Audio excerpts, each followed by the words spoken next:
দেখো গাইজ, এখন আমি বসে পড়েছি প্রসাদ সাজানোর জন্য। আর প্রসাদে কি কি নিয়েছি সেটা তো তোমরা কিছুক্ষণ পরেই দেখতে পাবে। এখন দেখো আমি প্রসাদটাকে সাজিয়ে নিচ্ছি ভালো করে, কারণ কিছুক্ষণ পর রেডি হতে যাব। আর প্লিজ আমার এই ড্রেসটাকে তোমরা সবাই ইগনোর করো, কারণ আমি কিছুক্ষণ আগে স্নান করে এসেছি। তো এই কারণে এই ড্রেসটা পরে ভাবলাম প্রসাদগুলো সাজিয়ে নিই, তারপরে আবার তো রেডি হতেই হবে।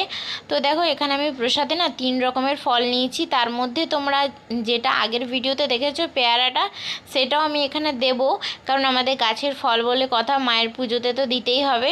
আমি এখানে দেখো প্রথমে নিয়েছিলাম কলা, তারপর আপেলও নিয়েছি 2টো করে, আর এখানে চিড়ে, খই আর দুধ তো রয়েছেই। দুধটা তো দেখানো হচ্ছে না, দুধটা এখনও আসেনি, মানে যার কাছে দুধ নেব সে এখনও আসেনি, তো ওই কারণে দুধটা তোমরা দেখতে পাবে না। তবে যখন আমি পুজো করতে যাব ওখানে দেখবে যে হ্যাঁ আমি দুধটা ওখানে ঢেলে দিচ্ছি।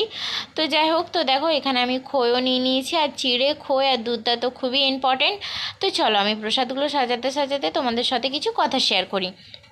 তো জানো, যখন আমি ছোট ছিলাম তো তখন আমি একবার আমার বান্ধবীর সাথে না মনসা পুজো করি। তারপর ওর যখন বিয়ে হয়ে যায় তখন আমিও আর করি না, কারণ আমার তখন ভালো লাগতো না একা একা করতে। তো তারপর থেকেই না, যখনই মনসা পুজো আসতো তখনই মা আমাকে স্বপ্ন দেখাতো। আর কেমন স্বপ্ন দেখাতো, মানে আমি ধরো ঘুমোচ্ছি আর মনে হচ্ছে যে আমার পিঠে না অনেক সাপ বসে আছে বা চেপে আছে, লেগে আছে। আর আমি মানে একটু মানে যদি নাড়াচাড়া করি তো ওরা আমাকে কামড়ে দেবে। দেন আমি প্রায় এটা দেখি স্বপ্নটা। দেন আমি আমার বন্ধু বান্ধব সবাইকে বলি, ফ্যামিলিতেও বলি, সবাই আমাকে একটা কথাই বলে যে তোকে না মনসা মায়ের পুজো করতে হবে, মাকে সন্তুষ্ট করতে হবে। তো আমি ভাবলাম যে হ্যাঁ তাহলে ওটাই করতে হবে, কিন্তু আমার তো খুবই ভয় লাগতো। তো বাড়িতেও সবাই আমার কথা শুনে বলে যে না, তেমন কিছু করার দরকার নেই, যখন মনসা পুজো আসবে তখন মায়ের জন্য উপোস করবি, আর মায়ের জন্য দুধ খই চিড়ে নিয়ে যাবি, আর পারলে 2টো সাপ নিয়ে গিয়ে মায়ের তলায় রেখে মাকে বলবি যে মা আমাকে এমনি স্বপ্ন দাও না, আমার খুবই ভয় পাই। তো এটাই ছিল আমার মানে মনসা পুজো করার কারণ।